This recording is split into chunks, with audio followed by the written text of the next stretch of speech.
Welcome in, everybody. That guy is Kolby. I'm Dut, and we are your hosts for the Bourbon, Buzzed, and Ballin podcast. I believe we got episode 10 tonight. Episode 10. Episode 10. We're good rolling. one. It's a We're good rolling.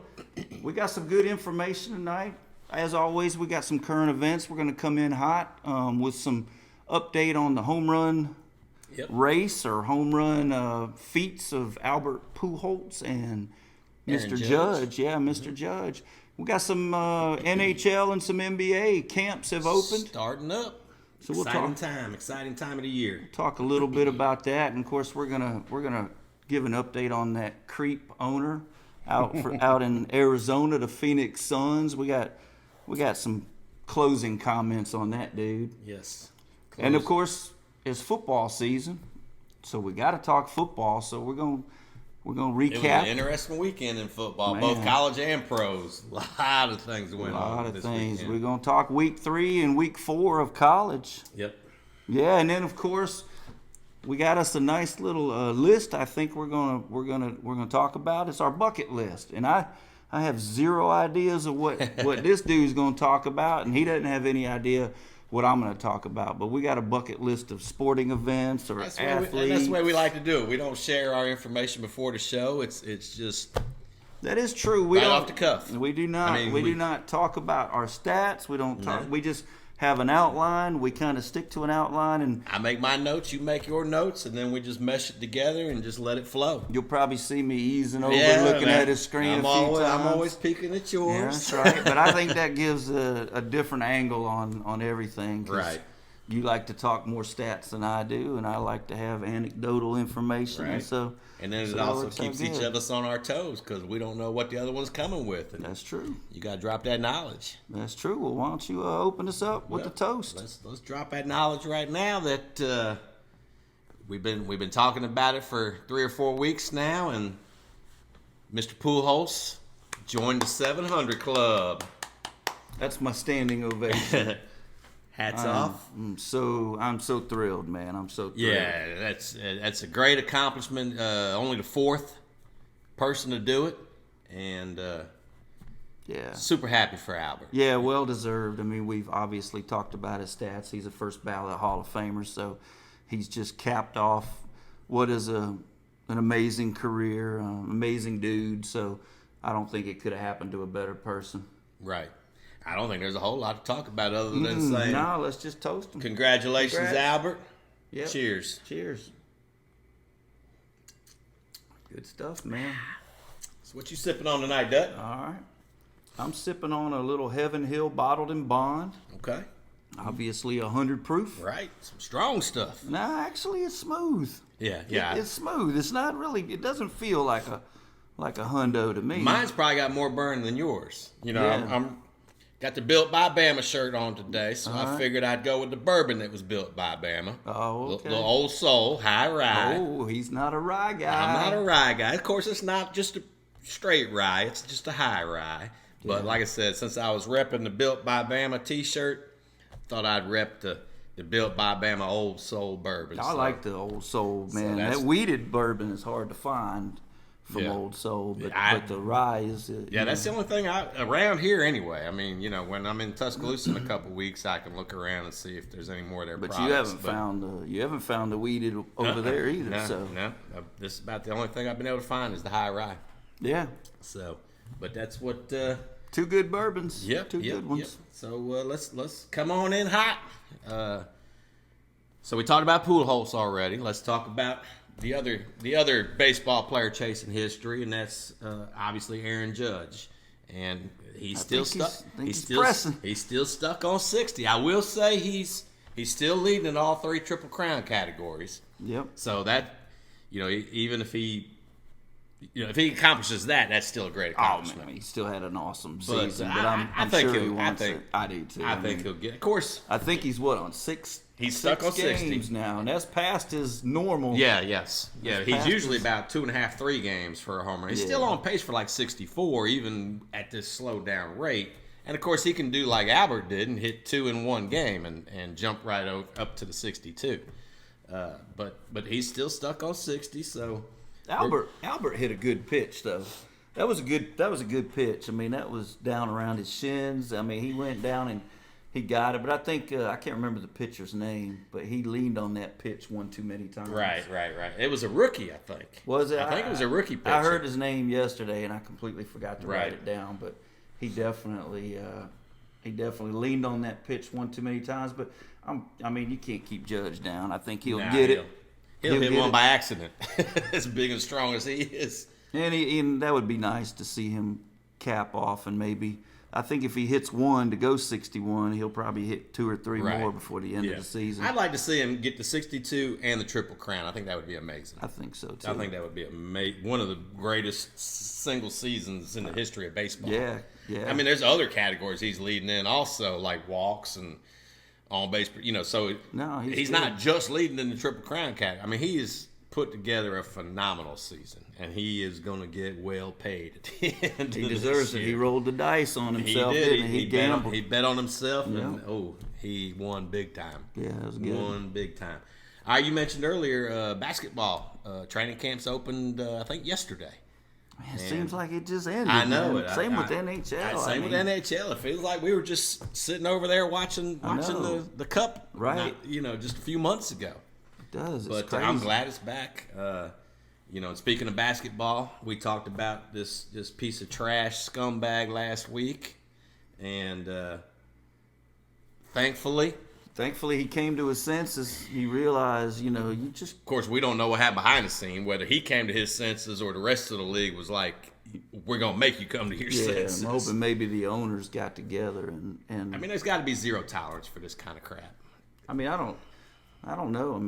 I mean, I totally agree, zero tolerance. But it just seems to me like some of these old bastards just going to have to die off to get rid of these mentalities. He's not really that. Sarver's not really old. I know he's not. And it's not just old people.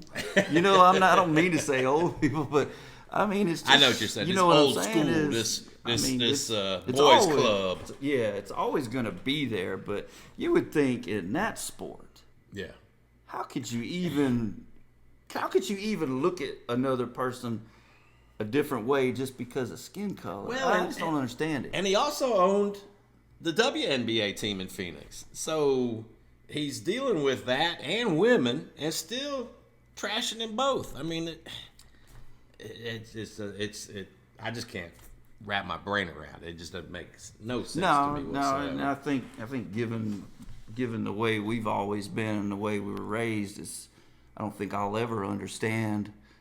I'll never understand that whole mentality. Process. It's warped. And speaking of, I don't understand. The Celtics coach has now been suspended for the year because he was having an affair with an unnamed staff member, and he's got a son, and he's engaged to Nia Long. Have you seen Nia Long? No. That's a good-looking woman. She's an actress. Well, and that doesn't matter. I know you would if I showed you some of the movies she's been in, or showed you her picture, you would be, oh, okay, that's Nia Long. But I'm not up on a lot of that. But so he took them to the playoffs last year, had a great season, right, and thought with the wrong head. And now he's he's not out of a job. He's suspended, but chances are pretty good that he's probably never going to be back. Yeah, I don't with the Celtics anyway. I don't think, given this culture we're in now, that you can do that. I mean, you just can't do it. Everything has to be on the up and up. You can't snake around no more. It's crazy. I mean, there's cameras everywhere. Cameras everywhere, and there's digital footprint. And you know how they got caught was the Ring door cam. Yeah. Because the husband of the staff member overheard it through the Ring door cam. Eye in the sky, man. It's can't everywhere. Make this shit up. You can't. All right, so that's basketball. Anything else you want to add about basketball? I heard Zion looking great. He looks good, man. Looking great. Awesome.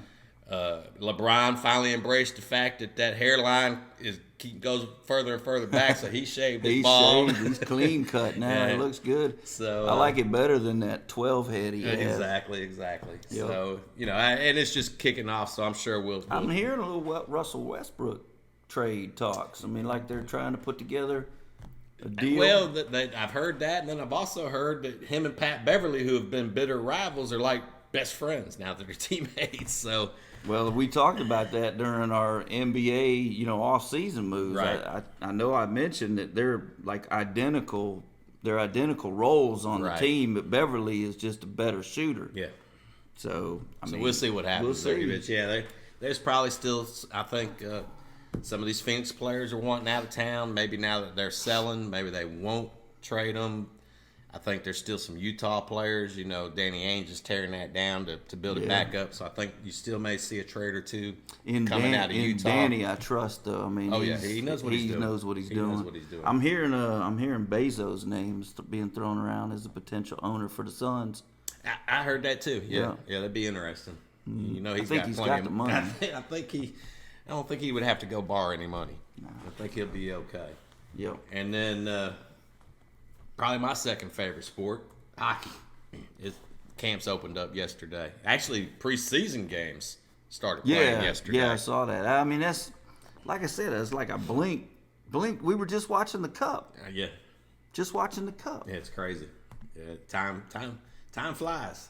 I mean, that's a brutal sport to turn around so fast. But. Right. And speaking of time flying, 3 pretty solid D-men announced their retirement. So Chara, Subban, and Keith Yandel have all said they're done. They're not coming back this year. And that's 3 solid. Yandel, I think his best years were gone about 2 or 3 years ago. But PK and Zdeno, I mean, he was in his 40s. Of course, he was 6'9", barefooted. Yeah, he'd take 2 skates across the ice, man. So you're talking on skates, 7 foot, 7'1". Yeah, that's crazy. Changed the way, with that reach and just. Yeah, I don't know if anyone's ever seen.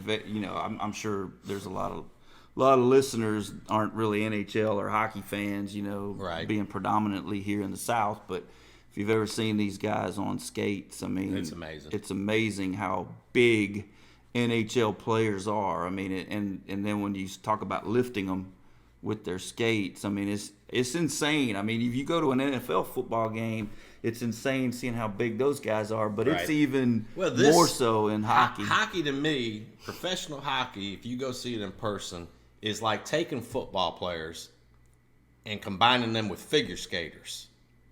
That's what a hockey player is. Yeah. I mean, they are big, strong, fast, and can... Easily my favorite sport in person. Yeah. Oh, yeah. I mean, although, a Bama game is pretty special in person, but from a professional standpoint, I would much rather score NHL tickets than any other professional sport. Right. And it's so different. Football translates to TV well, or transfers, or whatever you want to say. Yeah, I know what you're saying. Hockey really doesn't. Hockey is so different in person than it is. My wife will go to a hockey game with me in a heartbeat. Right. She won't sit down with me and watch one next to me. I barely watch them in person. I mean, I barely watch them on TV until playoff time. But it's tough to follow the puck, and I get it if you don't understand the game and how it moves and how it changes directions. I get that, but in person, man, if you've never been to an NHL game, and even if you go to a minor league game, that's good, but it's nowhere near the level of an NHL game. Right. It's crazy. If you're good, you're in the NHL. If you're not, you got to go down to the minors and maybe play your way back in. They've got a minor league system very similar to what baseball has. 2 or 3 different levels, and really, it's hard to break into the upper level, the NHL. I know you like the Avalanche. Yeah, just won the Cup last year. Yeah. And one of the stars, Nathan McKinnon, former number 1 pick overall, he just became the highest paid player in the NHL. Should have toasted Nathan McKinnon. Well, if Pujols, when he did that, there was no way we were toasting anybody but Pujols. But originally I was leaning towards Nathan McKinnon. In recent memory, I haven't seen a skater that fast, man. He's impressive. He changes directions. He accelerates. I mean, he's just like a one-man show. Even at the NHL level, he's fun to watch. Yeah. Especially even as a non-fan of the Avalanche, you can't be anything but impressed with the way this man skates.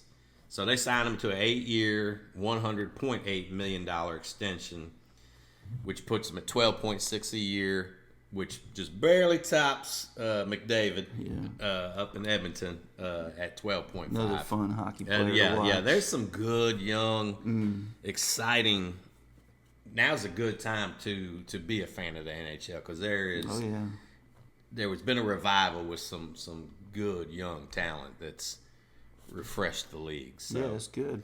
So now, like I said, now is a good time to get into hockey. And then the last thing we wanted to come in hot with, the NFL. Why don't you tell them what they... Yeah, the NFL made some changes to the Pro Bowl week, and I think that's going to be good. I mean, I always hated the Pro Bowl. Well, I think the players did too. I mean, why they liked it when it was in Hawaii. Sure, a free trip, take the family to Hawaii. It should be a reward. I mean, you can't. The NBA All-Star Game. Yeah, they're out there running up and down, dunking highlights.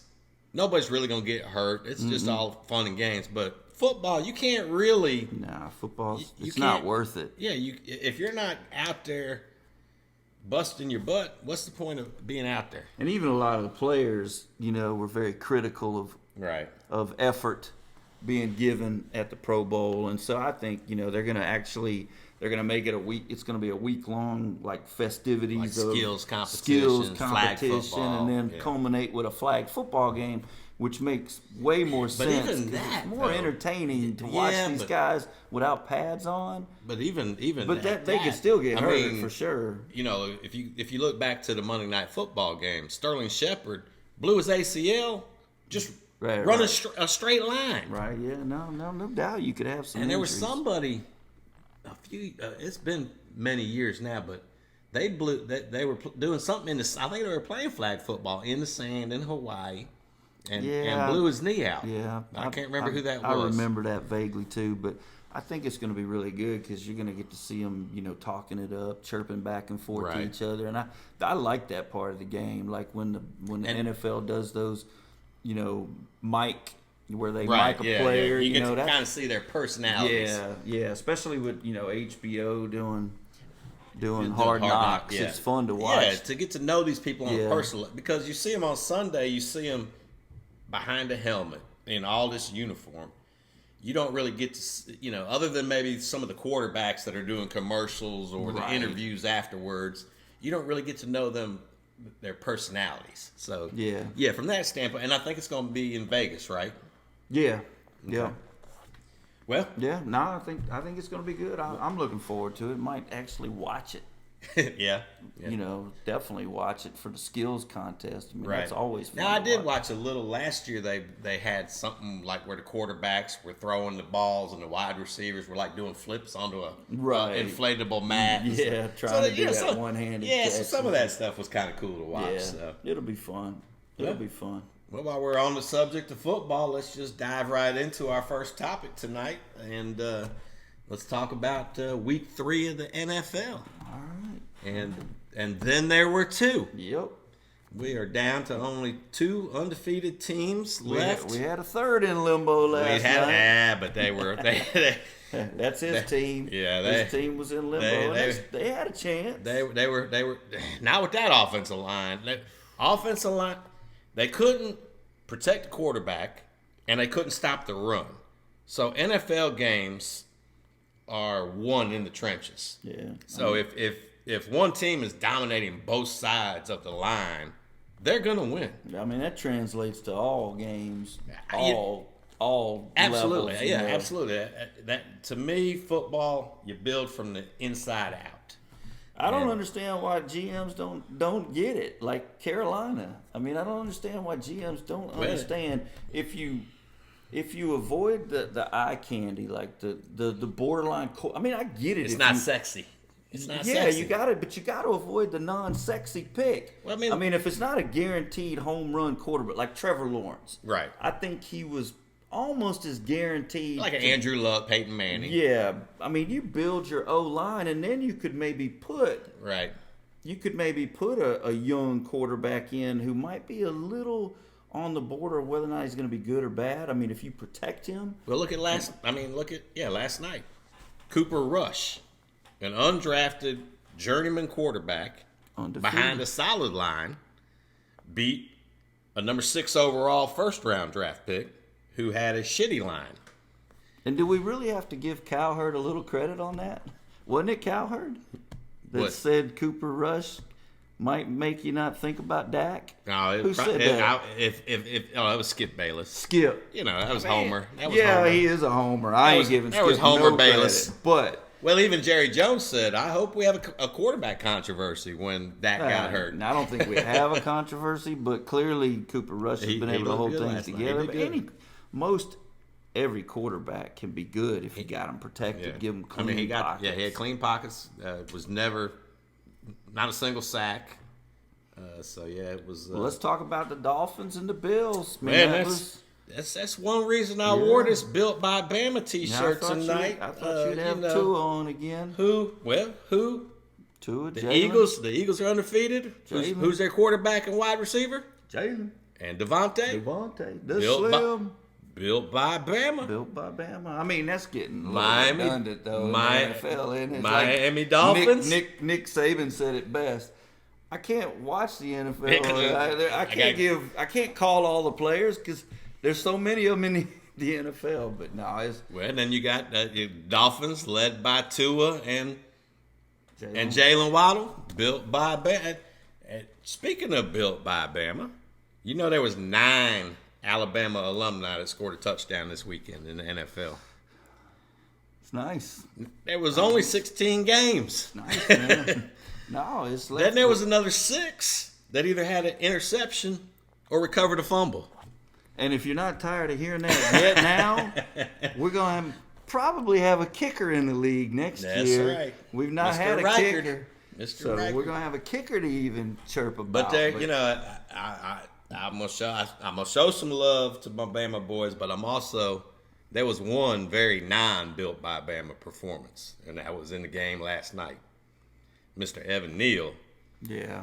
I got a new nickname for Evan until further notice, and he's going to be called the Turnstile right now. Swing and miss. Because they were just he was spinning around, and they were just running by him all night long. It was very I found myself watching him after the first couple of mistakes, and he made some really good blocks. Yeah, but the ones that he missed were bad. He's in over his head right now.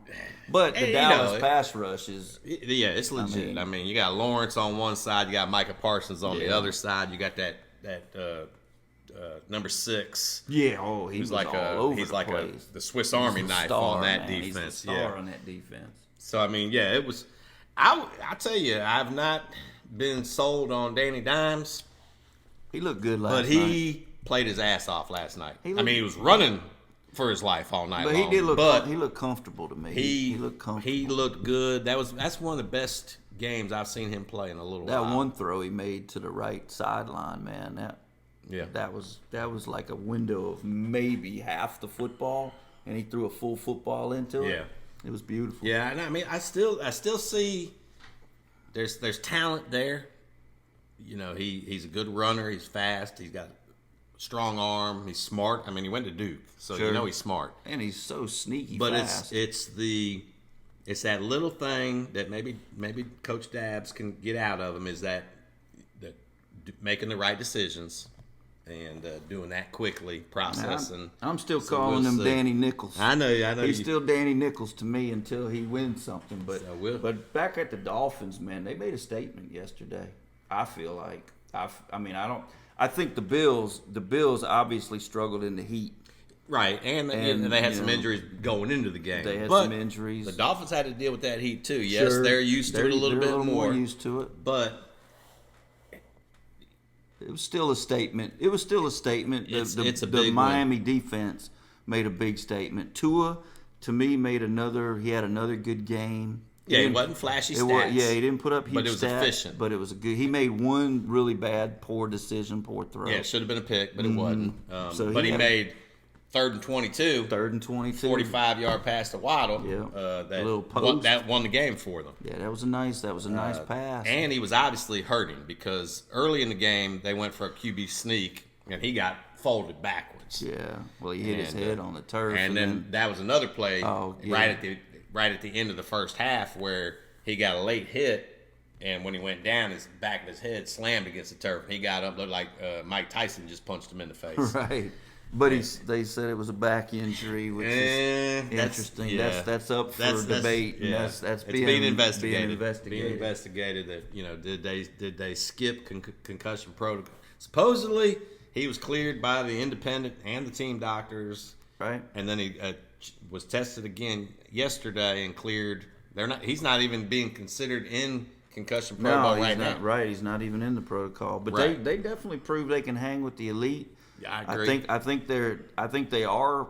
I think borderline right now, elite. Well, I think right now you've got to consider them if you're doing a power ranking. Sure. They got to be number one. Got to be. Now I know the Eagles are also undefeated, but the 3 that the Dolphins beat, the Dolphins have a better resume, but are better than the 3 the Eagles beat. Where they do it? Yeah, eye test is a little different, but they beat Lamar and the Ravens. They beat Josh and the Bills, who had destroyed their first 2 opponents. Yeah. And then they also beat Bill Belichick.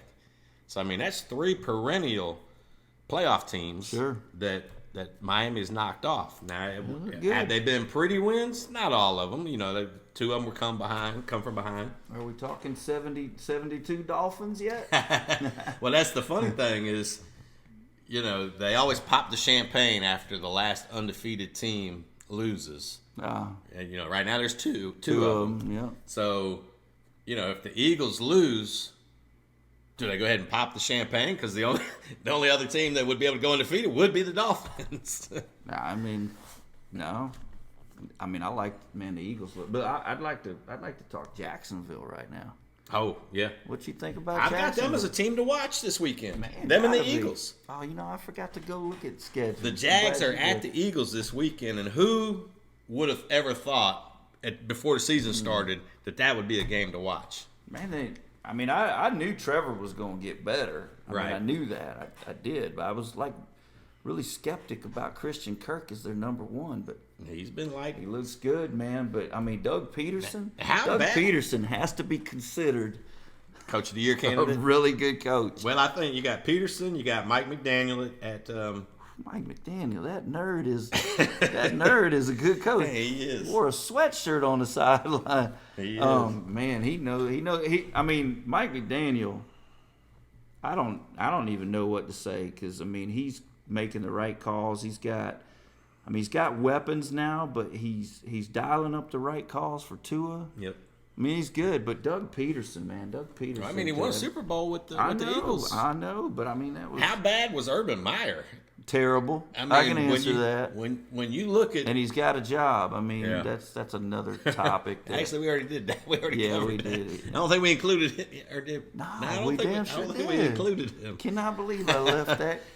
Well, that's right because I didn't even know until a couple days after we filmed that he was doing Fox, the Fox because I don't ever watch the Fox pregame. I usually watch ESPN.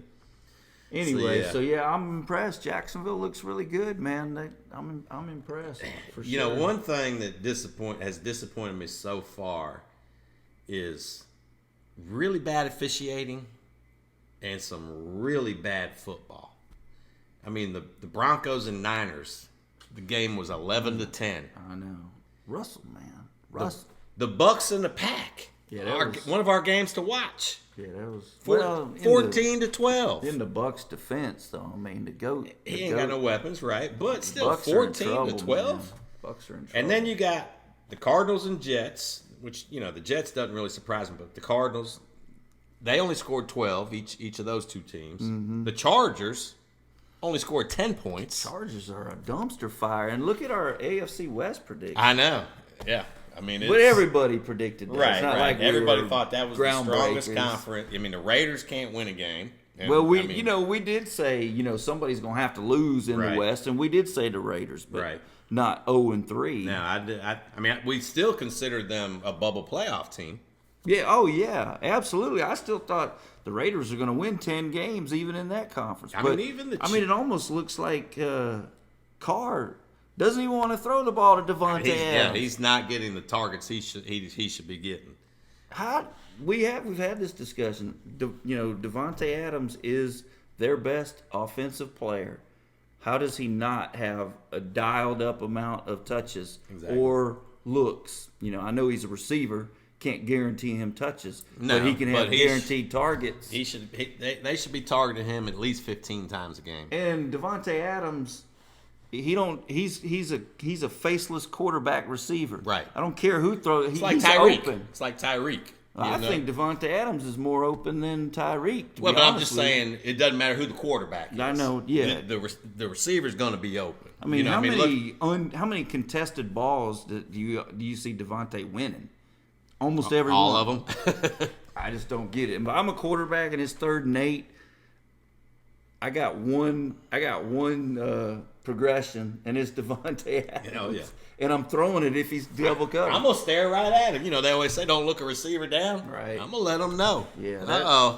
I see something there at the bottom of your notes. Now, before we get to that note, okay, we'll leave that for a minute. Before we get to that note, because I'm sure you're gonna question me again on it. Lamar Jackson, man, he is putting up some stupid numbers. Yeah, he's like top 5 rushing. He's averaging 100 yards a game, isn't he? I'm not. 3 touchdown passes and 100 yards a game. I mean, he's got better numbers now than his MVP season. I don't know if he's averaging 100 rushing because he was like 5th in the league. I want to say he's had 100 yards rushing every game. No, I think Where's our stat girl? Where's stat girl? No, one game I don't think he had 100, but anyway, he's still putting up stupid numbers. He's top 5 rusher and he's like top 5 quarterback. So, I mean, yeah, he's putting up ridiculous. And there again, we talked about Judge betting on himself. Right. Lamar Jackson bet on himself. Him and his mom. So each performance. I'm happy for him too because you listen to him talk, man. You can't help but like that kid. Yeah. And then on top of that, I don't want to call him, just there's so many people that just don't think he's a good quarterback. When he first came out, it's kind of like Jalen Hurts. Their accuracy wasn't the best. They didn't have that Mahomes or Tua elite accuracy. They had a cannon for arms, but you just didn't know where it was going sometimes. Right. But they both have put in the work, and you can see it. Lamar threw some dimes this weekend. Oh, man, he's got an electric arm, man. But like you said, he can be a little erratic. Yeah. But there's so many people that just doubt his ability to be a quarterback. Coming out of college, they didn't even wanted him trying out for different, either running back or wide receiver. It's insane, man. It's insane. But speaking of Jalen, he's an early MVP candidate. I mean, he's looking really good. Yeah, you can tell he's put in the work on getting more accurate. Yeah. And one of his biggest issues was always, I mentioned it earlier with Daniel Jones, is you have to be able to process and make that decision quick. Yeah. You can't hold on to the ball in the NFL. Well, he's always been even at Bama, he was a post-snap nightmare. Right. So he's definitely gotten better. But I think my predominant theme in the NFL right now, based on the first 3 weeks, there's not a lot of separation. No. In the teams, I think that's my overall theme right now. When you've got teams like the Bears and the Giants that are 2-1, and the Colts that were beat the Chiefs 1-1. Yeah, beat the Chiefs. Yeah. The Lions got a pulse. Yeah. It's like, it goes back to what I was saying. It's been a lot of bad football. Just And I don't know if it. I mentioned it on a previous episode. I don't know if this is a product of the shortened preseason. It's bad, man. And then also, like I said, the refereeing, the officiating has been horrendous. I think the officiating's gotten bad through all levels, man. It's just like everyone, they're just and then they're not even quick on making these decisions. Right. And then like we were watching the football game, and how can you not tell that ball broke the plane? I mean, what game was that we were watching? I can't even remember, but half of his body was over the. Yeah. And I mean, we were like 2,000 miles away and saw exactly. Well, there's so much technology is so advanced nowadays. Embrace it. Use whatever technology you have at your disposal. Put a chip in the ball and an infrared line. Yeah, I mean tennis seems like obvious. Tennis uses that where they can tell you if that ball hit the line or was out, just like that. I mean, it doesn't make any sense to me that they. And there again, is it the old boys, the good old boys network? That they don't want to move into this century. But I mean, there's technology out there. Use it and get these calls right. Yeah. And then the injury bug. The injury bug hit this weekend, this week. Yep.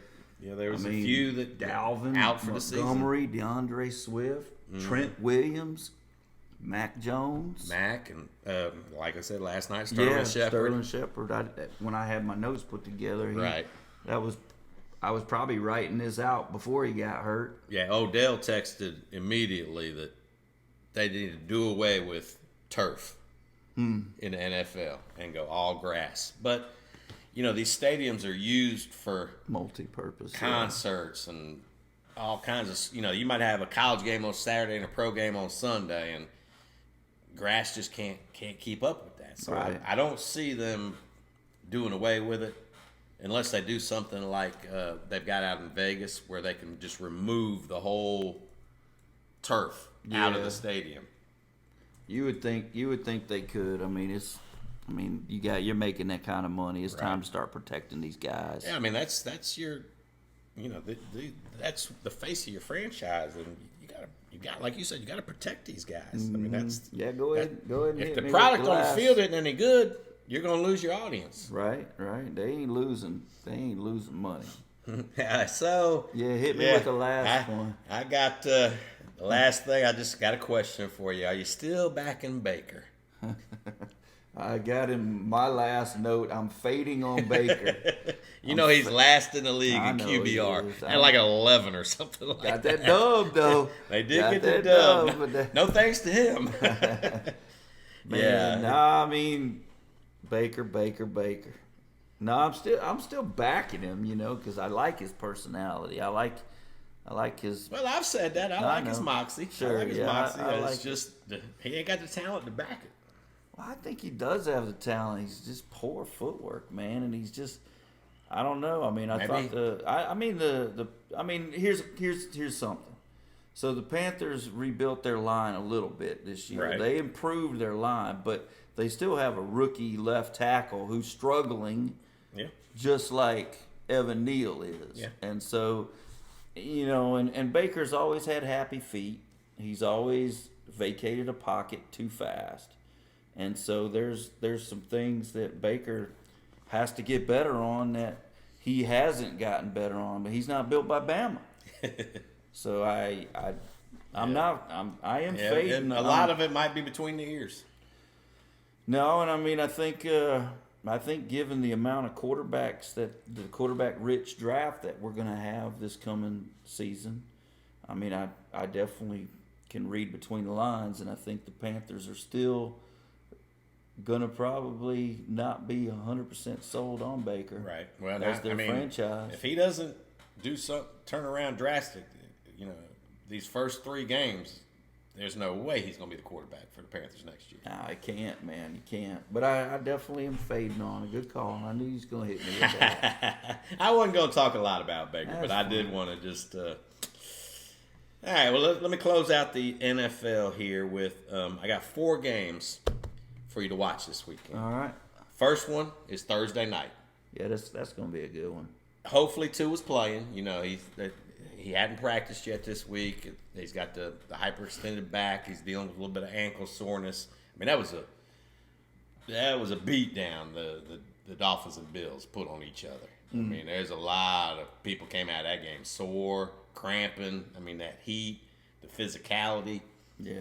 So hopefully Tua's healthy and can play Thursday night. Dolphins at the Bengals. That's another negative thing is short week and they got to travel to Cincinnati. Right. I actually picked the Bengals to win this one. I wouldn't be surprised if the Bengals win this one. The only thing is, I like Miami's defense and I don't like Cincinnati's offensive line. Oh yeah, so I don't think Joe Burrow likes his offensive line either. If Miami can get to Burrow, put that pressure on him, I think they can still. Well, I think Miami will get to him for sure. But Burrow seems like it's like he's used to it. He knows what he's dealing with. He's good at throwing on the run because he's had to do it his whole career in Cincinnati. And speaking of Tua versus Burrow, you were at their last matchup. Yeah, I was. Shootout in Tuscaloosa. I was at that game. It was a good game. I think it was 46-41. It was too good, but it was not good on the we didn't like the results. Of course, Tua was playing on a hurt ankle, which he's probably going to be doing Thursday again. And Devontae Slim Reaper torched Stingley. Yep. Stingley couldn't keep up. Sorry, LSU, but Stingley couldn't keep up with the Reaper. All right, so that's my first game to watch. Next one, the Bills at the Ravens. Oh man, that's gonna be a good game. You got Josh. Bills could be 2-2. Yeah. Oh yeah. And then I think they've got, I can't remember, maybe the Chiefs or something. I mean, the Bills could come out of their first 6 games 3-3, and who would have ever thought that? I mean, the Bills got to find a running back that they can trust. I mean, I think I don't know if it's find a running back they can trust or just change their offensive philosophy. I thought he's playing good. Singletary? Yeah, he's playing good. He looks good this year. I mean, even Moss and Cook looked good against Miami. Did he? I didn't get to watch that game, right. But I mean, Devin Singletary looks good, man. You can't have Josh Allen throwing 60-something times a game. But like I said, I don't know that it's not trusting the running back so much as it is the mindset. I think they need to change their philosophy. Yeah, they've never really featured a. Because even you got Coach Dable with the Giants, and he's got Saquon, and he's not feeding Saquon near enough. Their first drive, it was like 6 passes to 2 runs, and it's like, yeah, it's frustrating. Sometimes you got to change that philosophy a little bit. So, but you got 2 of the best quarterbacks in the league. Those first 2 games, that's some of your future to NFL right there with Tua, Burrow, Josh Allen, Lamar Jackson. Mm-hmm. that's 4 studly quarterbacks. And your next one. Yeah, your next one you got so the Jags at the Eagles. You got Trevor Lawrence and Jalen. And they've played together against each other in college, didn't they? Wasn't that Jalen that Trevor beat? No, I think that was Jalen's junior year when Tua was the starter. We'll have to look that up, but that's going to be a good one. What year? No, we beat. Yeah, that was Trevor's freshman year, right? When they beat us 44-16. And I think that was the year that Tua started and Jalen was the backup. Yeah, and then the next year Jalen left for Oklahoma. That's. Like I said earlier, who would have thought this would have been the game to watch this weekend? But you got the 2-1 Jags versus the 3-0 Eagles. Both quarterbacks are playing lights out right now. That's gonna be a fun game to watch. I said there was not much separation, but the Eagles do look somewhat like a juggernaut. Yeah, the Eagles right now. And right now we could be looking at an Eagles-Dolphins Super Bowl. How fun would that be? And how about the Eagles, man? How about their GM and their front office with all those little inexpensive pickups they made in the off season that are cashing in? They look really good. They've done good. And that's some good games. Yeah, and then my last game to watch, Mahomes versus Brady. I mean, I know the Bucks. They do get Mike Evans back this week. Back. That'll help. Maybe some of the other receivers. Godwin might be back. I think. That's what I'm saying. So maybe Brady has a few weapons this week. He's not, he's not going to a gunfight with a knife this week. But anytime you got two of the best quarterbacks, that's some good matchups there. That's some really good games. Like I said, you really with these 4 games, you're going to get to see 7 of the up and coming stud. Well, Mahomes isn't really up and Lamar. Neither Mahomes and Lamar aren't up and coming, but they are they're all known commodities. They're for sure, but they're still the young faces of the NFL. So you got some really good games this weekend. That's some good ones. Yeah, and I don't know about the rest of the country, but here it's going to be raining from Ian. Anyway, so it'll be a good weekend to watch some football. Yeah. There's not going to be anything else to do but watch football. All it's going to be good for. Sweet. Right. Well, that's all I had on the NFL. Anything else? No, I think we beat that. Okay. Beat that up pretty good. All right. Well, let's jump on over to the amateur ranks and let's talk a little college football. Yes, sir. And, first thing that I was going to bring up here was another week. Another coach fired. Mid-season firings, man. They're not pretty. Jeff Collins out at Georgia Tech. Of course, he was over parts of 4 seasons. He was 10-28. Yeah, no, I for some reason I had him in one of our early shows. I thought that he was new, but I was way off on that one. But what is Georgia Tech thinking? To be honest with you, I mean, who do you think you are? Well, there's the Coach Prime rumors. Yeah. Now that would be fun. Well, I mean, I think it would be fun. Bring Prime Time back to Atlanta. Yeah, but I just can't. I don't even think he would leave for Georgia Tech job. I don't see why Deion would do that because that could derail his. I mean, he'd have to take half his team with him. Would derail his chances for a big time job. But all these openings, he's one of the first names that that's popping up in all these jobs. We might have another mid-season firing. Auburn. Yeah. And his name's being brought up at Auburn. At Auburn too. Yeah. Auburn ain't got the guts to hire Deion though. There is no way. I'm gonna go on record right now saying Auburn does not have the guts to hire a Deion Sanders as a head coach because he just doesn't fit that Auburn mold. Whatever they call it down on Auburn, they feel like they have elitist attitudes and they just think that they're above. They think they're above football. Like they think it's all about Auburn. It's just to me it's weird. It's weird. I just don't think they have the guts to go with a Deion Sanders. That would be too big of a splash for Auburn. Yeah, but living in the shadows of Alabama and Nick Saban, you'd think they would want to make a splash. Well, I would think you would want to give Harsin a chance. Give him a chance. I mean, they haven't. He's been very underwhelming. I know, but I mean, Auburn's been underwhelming for years. I mean, why'd you get rid of Malzahn? I mean, I don't understand what. Well, one name I've heard for Auburn is Hugh Freeze at Liberty. Yeah, Hugh Freeze's name. And I actually could see them bringing in Freeze before Deion, to your point. Yeah, I definitely could see Freeze coming in. I mean, he has that sort of offensive scheme that they seem to like at Auburn or something. Like the Xbox offense or whatever. But, I mean, I could see Hugh Freeze, but, I mean, I don't know. Hugh Freeze got a little bit of a checkered pass. Yeah, not a little bit. A lot of checkered. It's check. It looks like the Tennessee end zone. Good old Rocky Top. They look good this weekend. Man, I tell you. I'm glad.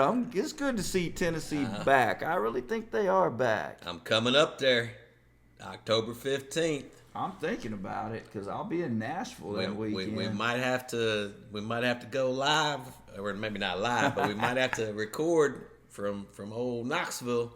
No, they look good, man. Tennessee. And a good friend of the show, Mr. Fireman Peyton Dexter. He's gonna be in Knoxville that weekend too. So we might just have to Bring him on and hear what he has to say. Let him chirp a little bit about his Vols, but now they're looking good. They gave Florida a good game this weekend. They're gonna be interesting against UGA. Yep. It's at Athens, that game, unfortunately. But right. How you want to cover the college football? Well, you want to go? Well, first I wanted to. I labeled this weekend as Struggle Saturday. It was a struggle Saturday. Because there was a lot of struggling going on. So I'm just going to go through, come down the top 25 with the teams that either lost or struggled. So first at 25, you had Miami losing to Middle Tennessee State. Damn, Mario. And Tyler Van Dyke got benched. Damn, Van Dyke, I had you high on the pedestal preseason. That is, and it was at Miami, so this isn't going on the road. This is the U. Are you back? I mean, I don't think so. I think the U stands for underwhelming. Underwhelming, ugly. All right, and then the team that gave us a scare, number 22, Texas. They lose 37-34. Now they were on the road. I give them a little bit of credit for that, but. 37-34 at Texas Tech. Their stud running back fumbles in overtime. First of all, they had to kick a last-second field goal to get it to overtime. They struggled to get there. Then their stud running back, Bijan Robinson, he's going to fumble on the first possession in overtime. Texas Tech kicks the field goal, ball game. Ball game over. Number 10, Arkansas. Were you looking ahead, Arkansas? Were they looking ahead? I think I predicted that, though. Didn't I say Texas A&M was going to sneak out with a win, and then they were going to get boosted back up by the voters? They're going to get boosted back up because that supposedly was a good W. I don't know about that. It was 23-21. And did you see that missed field goal? Off the top of the... Yeah. But before that, okay, so Arkansas is winning 14-7. They got it at the goal line. KJ Jefferson tries to go over the top, gets the ball knocked out. Texas A&M takes it, takes off running. They're about to tackle the guy that's got the ball, and he hands it to another guy, and he takes it all the way for a touchdown. So instead of, if they would have punched that one in, they're up 21-7. Right. Instead, it's 14-13 because A&M missed the extra point. But that was a big swing, and that changed the momentum. Now you got the crowd back in it at Texas A&M. So, yeah, it's a tough road loss for Arkansas. Is it a terrible loss? I don't think we were thinking Arkansas was going to be a playoff contender anyway. No, but I think they had a chance. They were number 10. They were probably overrated at number 10. They were knocking on the door of maybe a Cincinnati type season if they could snatch a couple of victories. We're rolling into Arkansas this week. So. And that game's got me nervous. I'm worried about that game. Sure. And that's what I'm wondering, was Arkansas looking a little bit ahead because they knew that A&M had lost to Appalachian State. Did they undersell A&M a little bit and were thinking too much about this weekend's game? Yeah, I don't know. I think the Hogs were a little overrated at 10. All right, my next struggle, number 8, Kentucky. 31-23 versus Northern Illinois, who was playing their backup quarterback. They were clearly overlooking that. And this one, again, Kentucky was at home. All right, next one. Number 7, USC. 17-14. Bye-bye Heisman candidacy, Caleb Williams. 16 for 36 for 180 yards. Yeah, it was a less than stellar performance. Against Oregon State. And they had to come from behind to win that game. Yeah. 17-14. Oregon State's not horrible. No, but you're talking about the Pac-12 has got all their confidence in USC. The Pac-10. Yeah. And Caleb Williams, he's going to sneak up here and win the Heisman. Yeah, he put a hurting on his Heisman case. Yeah, he poo-pooed his pants. He boo-booed. All right, next one. Number 6, Oklahoma loses 34-41 versus Kansas State. Bye-bye, Sooners. At Oklahoma, they lost. And you know that Kansas State... I told you, that was on my games to watch last week. Do you know that Kansas State has beat Oklahoma 3 out of the last 4 years? K-State's... They own Oklahoma. They do own Oklahoma. All right. Now let's get down to the top 5. Because 3 of them struggled. Yep. Number 5, Clemson. Struggle with 51-45 in double overtime. Now, you know, we did think that Wake had a shot. So, I'm not going to slight them too much, but because Wake was 21. But where was the defense? Absent. That was over 1,000. This would have been a fun game to go watch. Absent. We would have probably gone if we hadn't left out of town. That's right. That's right. Man, that Clemson, man. Clemson's to me, Clemson's playoff trash. Yeah, if they don't find a defense, if they get through this weekend, which I'm sure you'll have this as one of your games to watch. Yep. If they get through this weekend, I think they're just gonna luck out because they're in the ACC and they got just enough talent to get there. But they're playoff trash to me. They're gonna need help. They're gonna need help. They're gonna need either Georgia or Alabama to have 2 losses, or even a Michigan or Ohio State. They're gonna need some help. Yeah. Speaking of your boys, your Big Blue. Or Go Blue, I guess. I always say Big Blue. Man, Maryland. Yeah, you do always say Big Blue. That's Kentucky. That's the Giants. That's my Giants. Maryland, man. Maryland's a top 10 team. Just kidding. Just kidding. It was ugly, man. It was a struggle. 34-27. Maryland looked good. That was a late touchdown that Maryland got to make it that close. But Michigan struggled, man.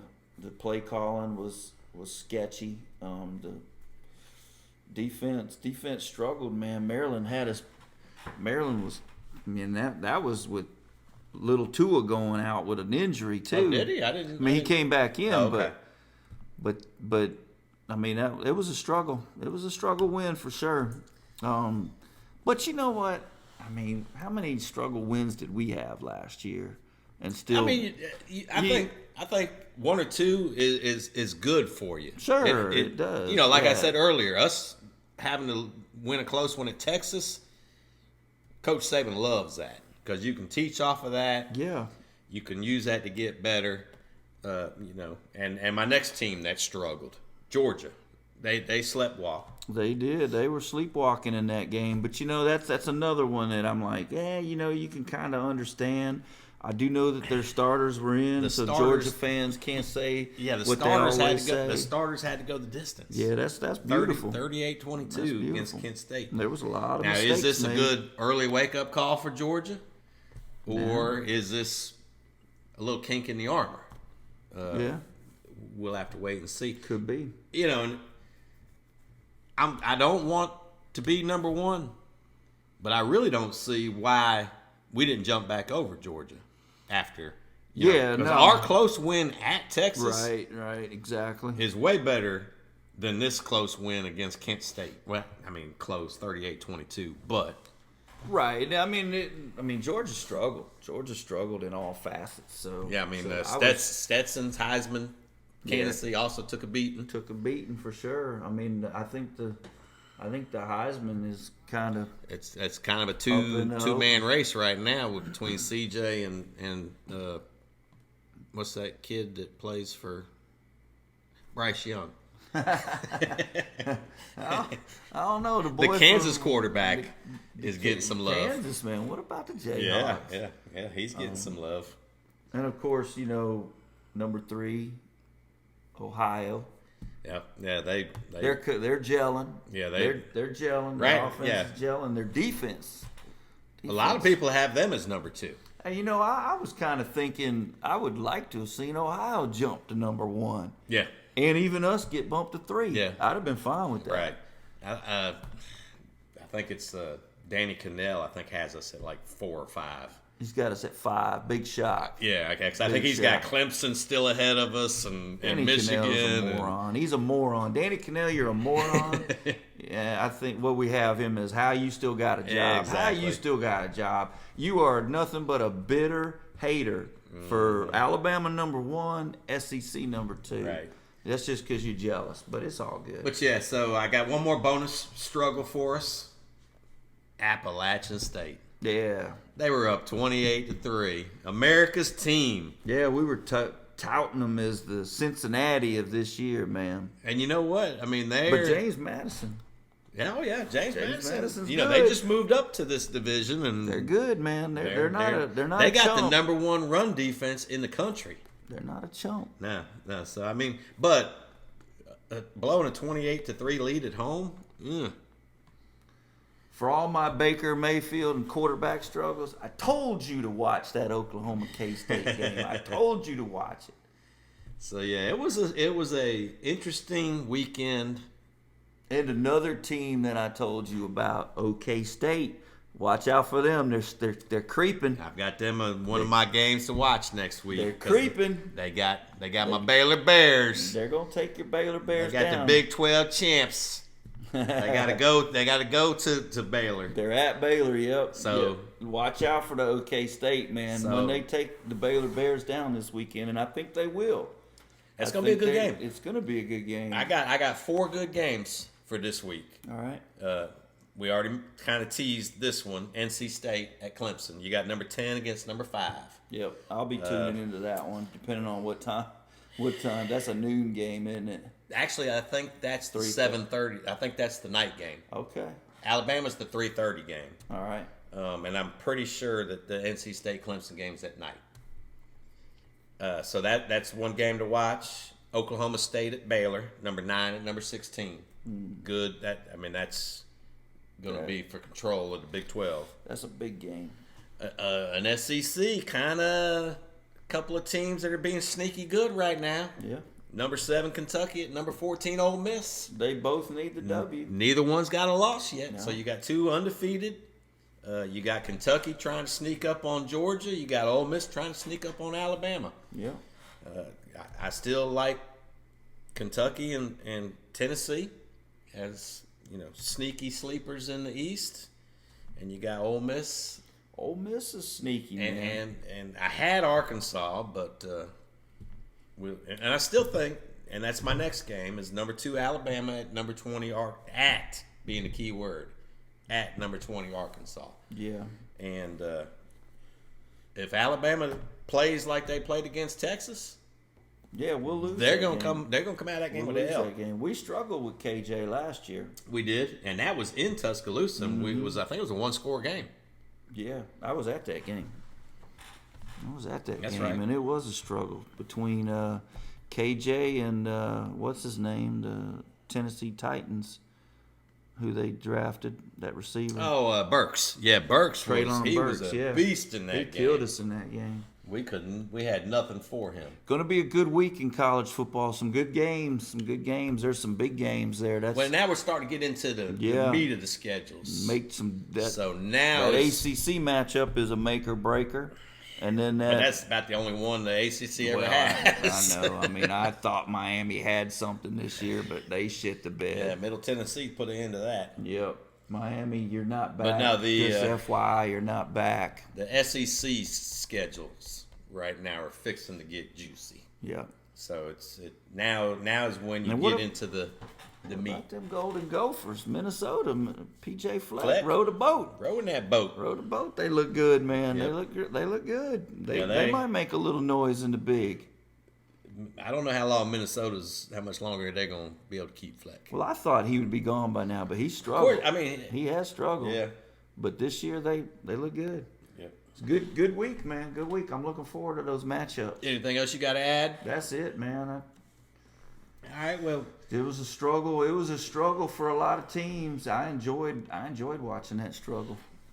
Well, one thing that we talked about, we'd like to kind of do is come up with a little bucket list. And mine's not, I've lived a good life. I don't have a whole lot I knew your number I one do. was I going to do be see on we there. do have one similarity on here that we'll just have to make sure we take care of together. Well, let me break in.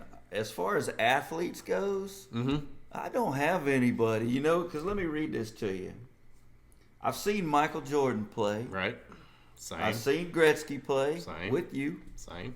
Tom Brady. I've seen Charles Woodson. I had to see Wood. Ken Griffey Jr. Don't buy Charles Woodson's bourbon. You still got to get Charles Woodson a Michigan fan. It wasn't good. Charles, I'm really disappointed. I seen C-Dub, come on now. I seen Chipper play. Yep. I met Muhammad Ali. I waited in line to meet him. Nice. I've high-fived Arnold Palmer. Right. And, of course, I've seen Tiger Woods play. We've seen Tiger a couple times. And I'm not much of an autograph hound. I like them, but I don't, I'm not, I guess, we're later in our lives, so we're not that young, starstruck kids anymore where, you wanted to see Michael Jordan. I always wanted to see Julius Erving, Yeah. So I don't even, there's Ty Cobb, man. I wanted to see Ty Cobb really bad. There's no venue or athlete or anything like that really just... Well, I got a couple venues on my list. Well, go ahead and tell me about your venues. All right, so my bucket list, number one, I want to go to the British Open at the Old Course in St. Andrews. Okay. So I have to be ready the next time it rolls around. That's the number one for me. I'd like to go to the U.S. Open at the Pebble Beach golf course. I mean, I've been to U.S. Opens, but not at Pebble Beach. And I would like to attend a Ryder Cup. Now, most of my stuff is golf related. Right.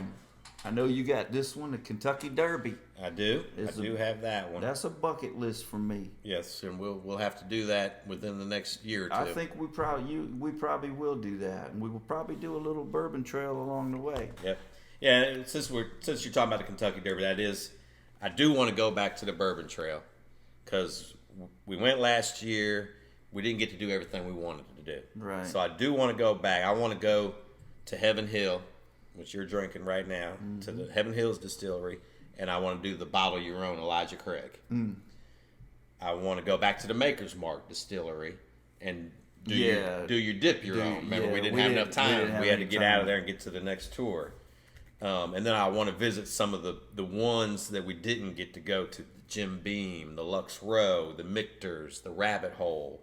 That's a lot of good bourbons. Yeah, exactly. That's why I want to go back and hit these. And then There's like I Four said, Roses. Who does Four Roses? I think Four Roses. Yeah, that needs to be one too. So yeah, I would love to do it. I would love to tie it to the Kentucky Derby. You got the pageantry of the Derby. You got the big hats. I know my wife wants to go and get the most outrageous hat that she can find, and the suits that the guys wear. It's just the little poplin suit with a bow tie. So I know my lady wants to wear a nice hat too. Yeah. Definitely want to do the.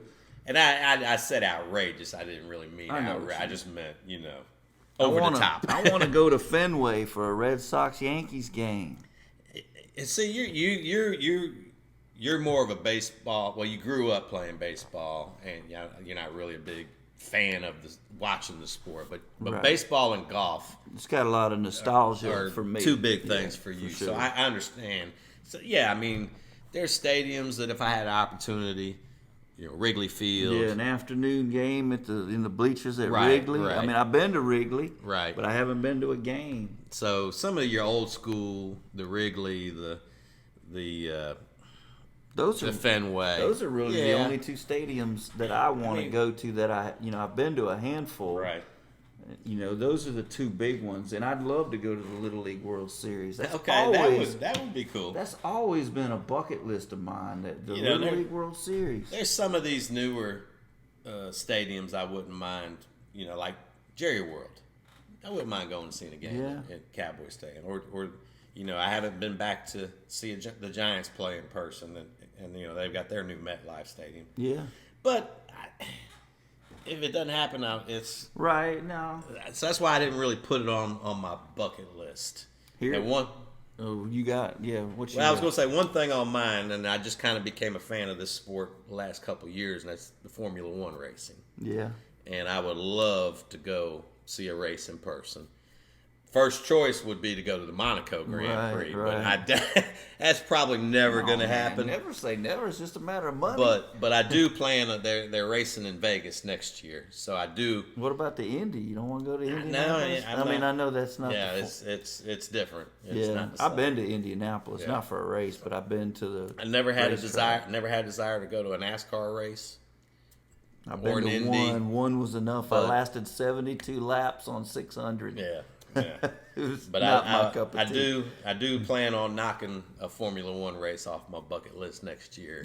That's a worst case scenario, Las Vegas. I figured that was going to be. But one day, maybe hit up the Monaco GP. How about this one? This one's a huge one on my list. Okay. A mountain stage race at the Tour de France. I like cycling. And you're a cyclist. I like cycling, and so that's a big one for me. I went to the Tour de Georgia, and so I was able to see a lot of the guys that I wanted to see in Georgia, but I would love to go to a mountain stage race at the Tour. Okay. The Le Tour. And something kind of along those lines, I want to drive the Tail of the Dragon with my son. Him drive one of my cars, me drive the other one. It's an 11-mile stretch with 318 curves.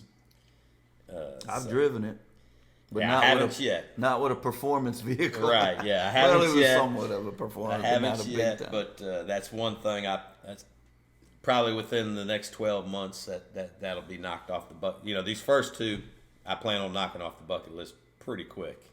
The Formula One race and doing the Tail of the Dragon. Tottenham Hotspur game at White Hart Lane. Okay. That's for me. I mean, obviously, living in England and kind of growing up watching English Premier League soccer, right. That was my team. I've been to a Hotspurs game, but I would like to go to White Hart Lane and actually see them. So that would be a game. That would be a big one for me. And then I had just two other bucket lists that aren't sports related. Mm-hmm. So one day I want to walk my daughter down the aisle and have that daddy-daughter dance. And I would like to hold a grandbaby before my time is up. Those are good bucket list items. So I think you'll accomplish those. I hope so. On zero effort of you. Right. Exactly. No, there'll be a lot of effort on the walk your daughter down the aisle. You're gonna be stroking a big ass check for that one. Oh, I'm already starting saving. Good thing. Well, my last one is hit a hole in one. That would be awesome. Never done it, man. I've hit the pin a number of times. I've hit the hole. I've had some eagles from the fairway. Right. Never had a hole in one, man. That's definitely a big bucket list for me. Yeah, I could definitely see that. And when I was playing golf, that was always one thing that I've played with dudes that it would be on the wall right here behind us. That ball. I play with dudes that have like 3 and 4 hole in ones, and these guys are hitting like hybrids into a par 3 from 170 yards, and I'm hitting a 7 iron or an 8 iron. Or you'll have these and I can't get one. You'll have these people that have only played golf like 2 or 3 times in their life. Crazy. And they look up and get a hole in one. Hit the damn tree and it ricochets into the hole. Throws it back across it into the hole. I'm hitting darts into some greens and still can't get one. So, oh well. Yeah. That's all I got. Is that all you got? That's all like I said, mine was kind of short, sweet. I've been able to, like you just said, you've met and seen and done a lot already in your life. So have I. We've been blessed. Yeah, we've done a lot of them together. Yeah, absolutely. So my bucket list, there wasn't much left on it really. We saw Andre Rison and Dion fight. You remember that? Yeah. We were at that game. His dad took me to that game. Yeah. We were at that game. Hell, I got to race Dion. Yeah. There we go. So, I've been fortunate, but there's still a little bit of list to go. So. Yeah, and there may be some that pop up that I didn't think about. There may be some new ones that come. Well, up, I left off go to a World Series. Or Super Bowl. I mean, I left all that kind of right. Like, of course, everybody. We've been to national championships. Yeah, I've been to. Fortunately, I've been to the Final Four. Fours been to tournaments, ACC tournament, Big Ten tournament. So we've been fortunate. We've been blessed. SEC tournament, I don't think I've ever been to because we've always sucked until the last, 4 or 5 years. Now we got a basketball team. Now I did go see Alabama play in the Big Dance tournament, but I've never gone to the SEC tournament to see them play. Cool. So, well, I think we need to knock a couple more things off our bucket list. I think we got a couple of high dollar bourbons over there on the bar that we need to go over and taste those and then rate that shit. So we'll see you at the bar. Have a good one. 3, 2, 1. Welcome to Kolby's Bar, and it's time to rate that shit. Kolby, what you got for us? Well, today's episode, we talked about bucket lists.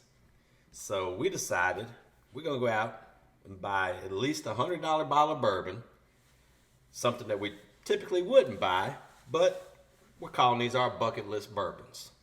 So first was your selection. Yeah. We got the I.W. Harper 15-year. This is from the new Bernheim Distillery in Bardstown, Kentucky. It's 86 proof. Obviously, since it's I.W. Harper 15-year, it's aged, guess what? 15 years. Even if my math skills can figure that That's out. right. Now, this is the mash on this is 86% corn, 6% rye, and 8% malted barley. So it's a high corn, low rye. And it's supposed to up front give you fruit and some dark chocolate. And then on the back end, you're supposed to get that oak finish. So this is the I.W. Harper. And remember, we did an I.W. Harper earlier in the episode. It was the one that was finished in, I think, the Cabernet.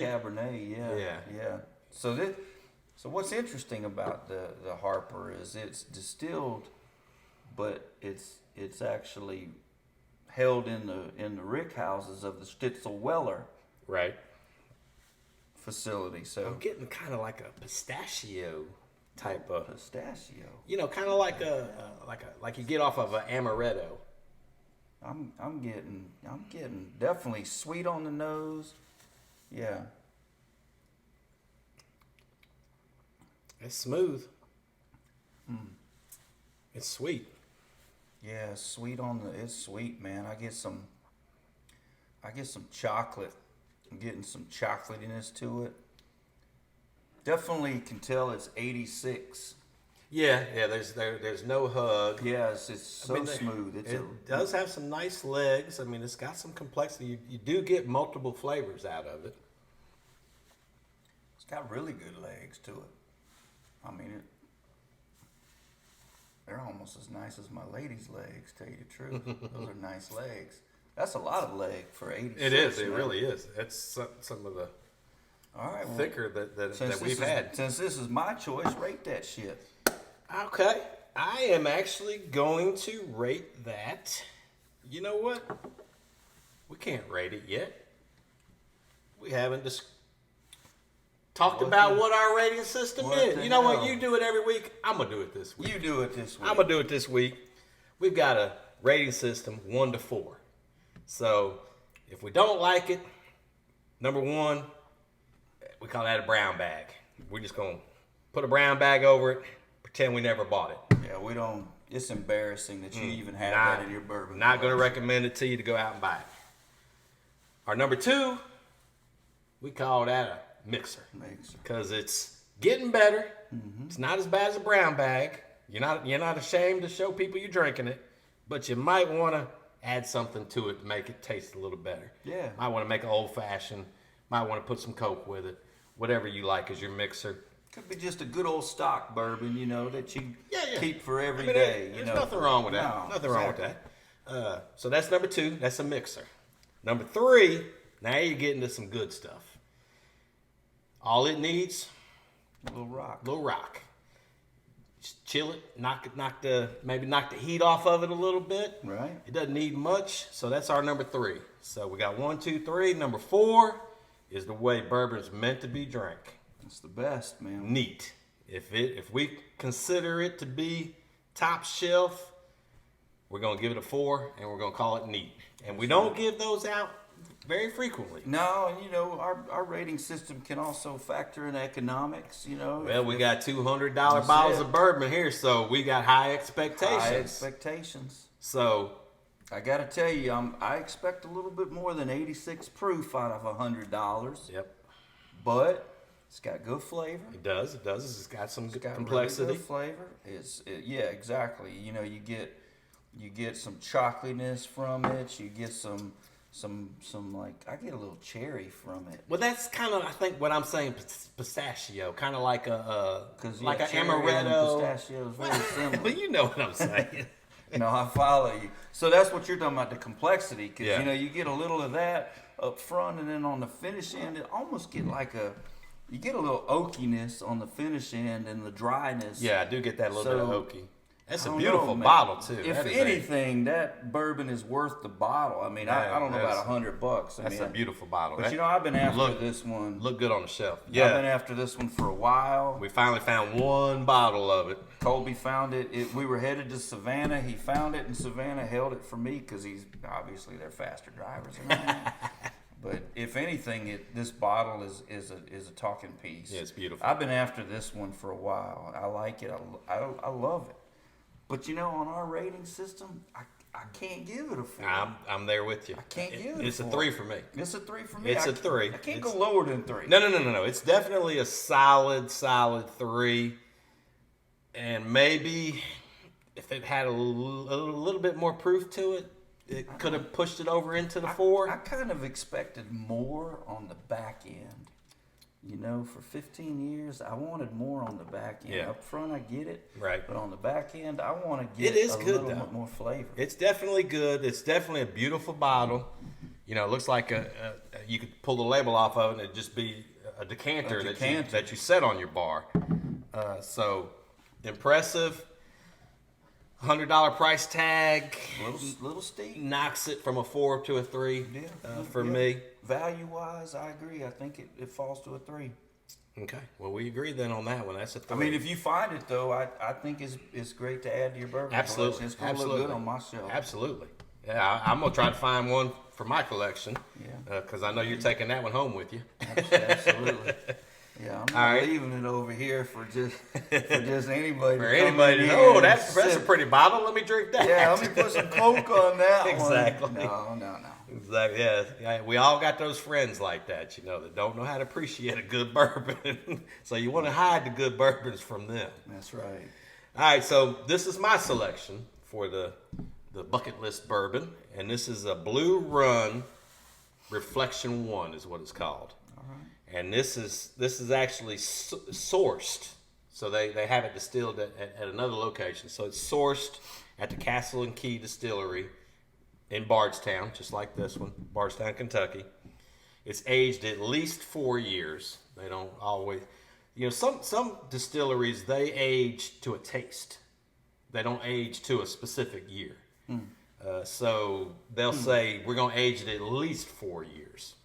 And then they'll have their quality people go out there. Could you imagine getting that job? I've been looking for that job. I'm telling you. Put that on my bucket list. That might be a bucket list. Retire in Bardstown. That's I right. want to be a taster. That's right. I'm going to be a bourbon taster. We're getting paid to get drunk. All right, let's go back over to the table, and we've got to revise our bucket list. Or to be the tour guide.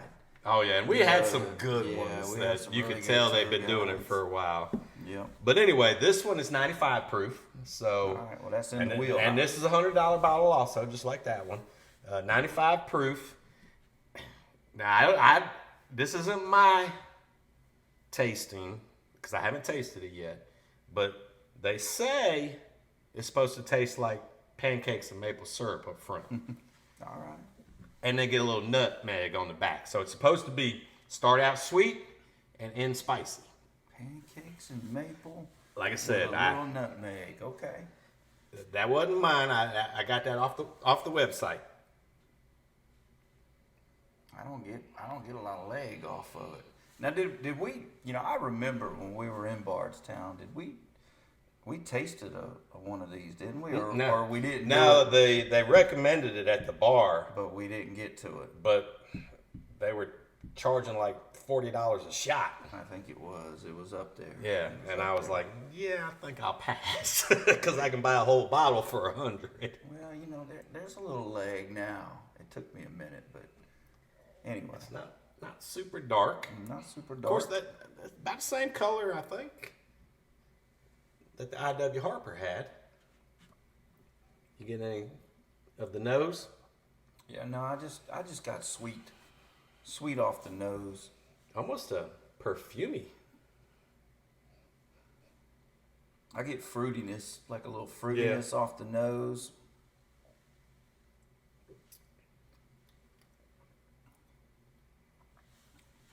Did you get the pancakes and maple syrup? Man, I'm getting French toast. I ain't getting pancakes now. With the powdered sugar. Yeah, with a little cherry compote. No, I'm getting no pancakes and maple. I'm getting goodness though. I'll tell you what, I'm going to cleanse my palate a little bit. Yeah, it might be wise. Because I think I'm still getting the taste off the I.W. Harper.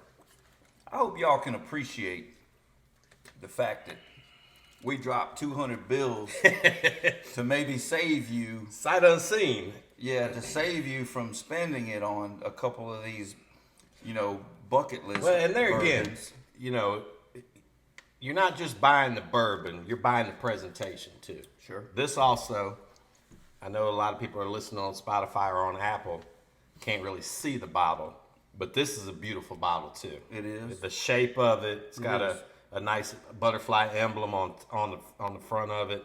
So these are a raised emblem. Yeah, like a 3D emblem. So these are both bottles. Beautiful bottles. Both bottles will look smashing. Look great on your shelf. For sure. Yeah. So let's see what we think about the taste.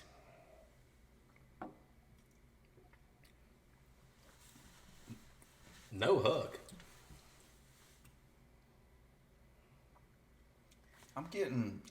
It's kind of floral. It's a little floral to me, but it finishes a little sugary. That's where I was saying Shouldn't that be the opposite? Yeah, because it's supposed to start sweet and finish spicy. And that's where I was saying it's almost like a perfumey type. I don't understand where anybody gets nutmeg and pancakes and maple syrup from that. I'm even trying to think pancake in my head to try to subliminally convince myself that it's pancake, but I'm not getting. I'm not getting what they described it as. I mean, that almost makes smooth me think and good. that I am just such a rookie right? at bourbon when I can't get any of that. But that's a good bourbon. I mean, that is a good bourbon. It is a good bourbon. I'm a little on the fence with this one. I am a little on the fence with this one. I'm clearly not a 4. Right. I'm definitely not a neat on that one. Nah. But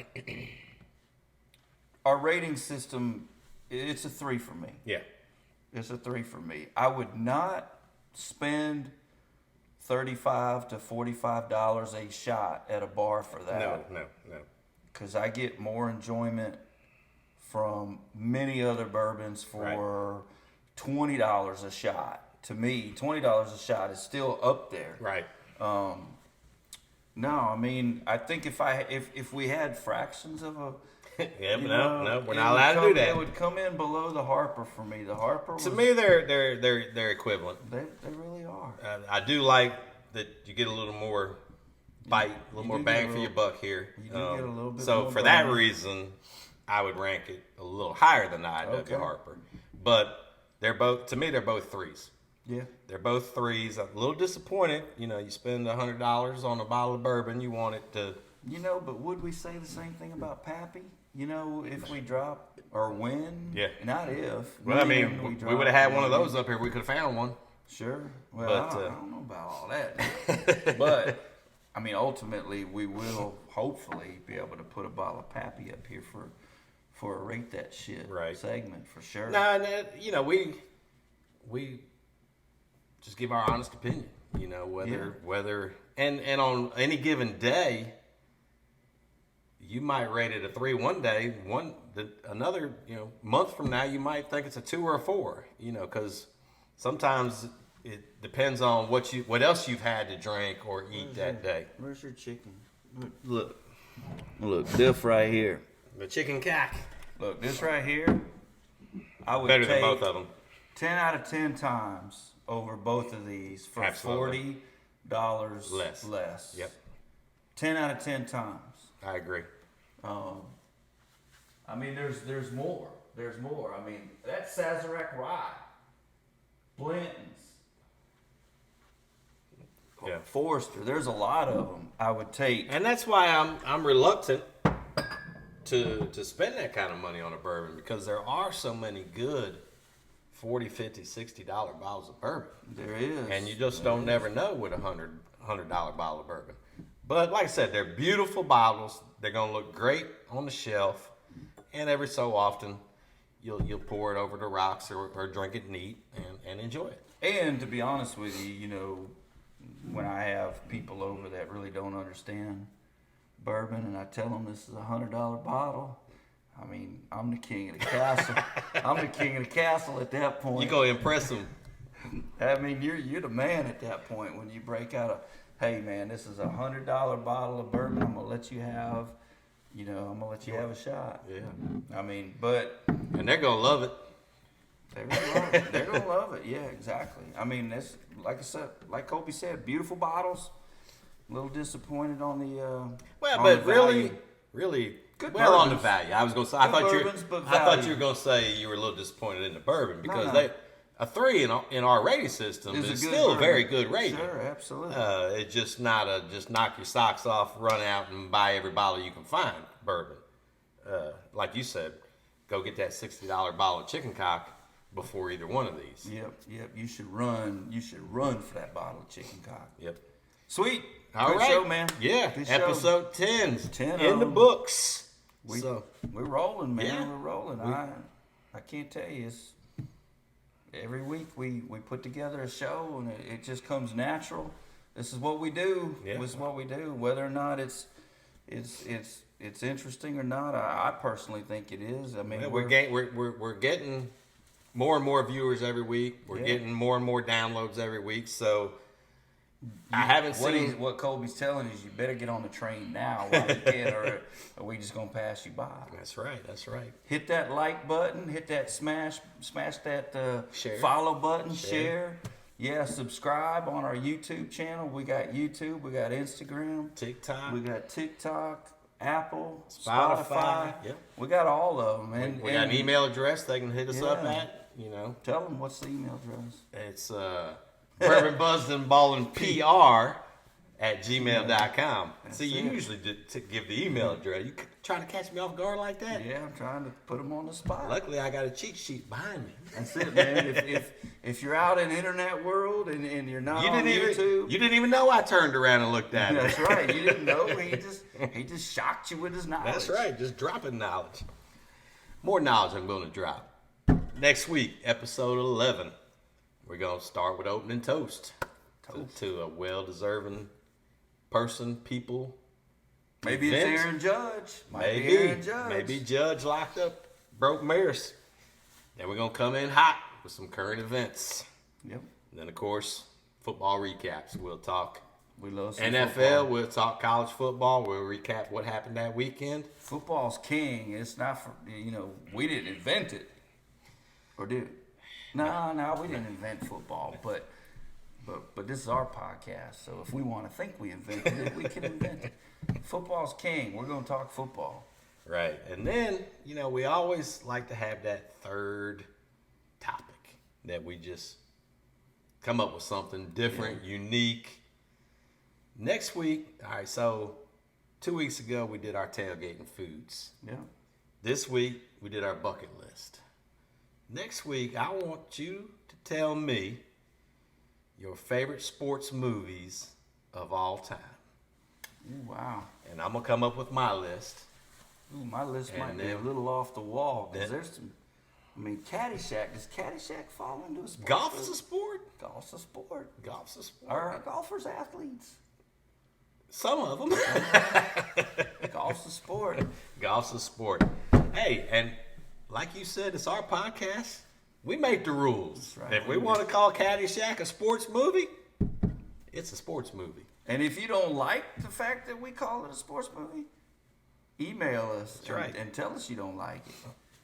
Bourbon, Buzz, and Ballin, PR@gmail.com. You didn't even have to look. Didn't have to look. All right, so that's what. And then after we rank our favorite sports movies, we'll be right back here at Kolby's Bar. We're gonna be rating some shit. We'll be rating some shit. We don't know what yet, but we'll come up with another selection for next week. Now I hope it ain't $100 bottles, because that's kind of cutting into my damn spending money a little bit. Yeah, the producers are fussing about. We went over the budget this week, so we might. I got a hell of a bourbon collection building. We might need to start drinking a little. I know. I'm fixing to have some more shelves built back here because the bottles are piling up. But I'm not complaining. You hit like and subscribe, and I promise you, we'll put some big dollar stuff up here. We ain't afraid to spend some money. That's right. That's right. Not when it comes to bourbon. You got something we can cheers the episode to? Absolutely. 10, man. 10 of them. 10 of them in the books. Cheers. Cheers. See you next week.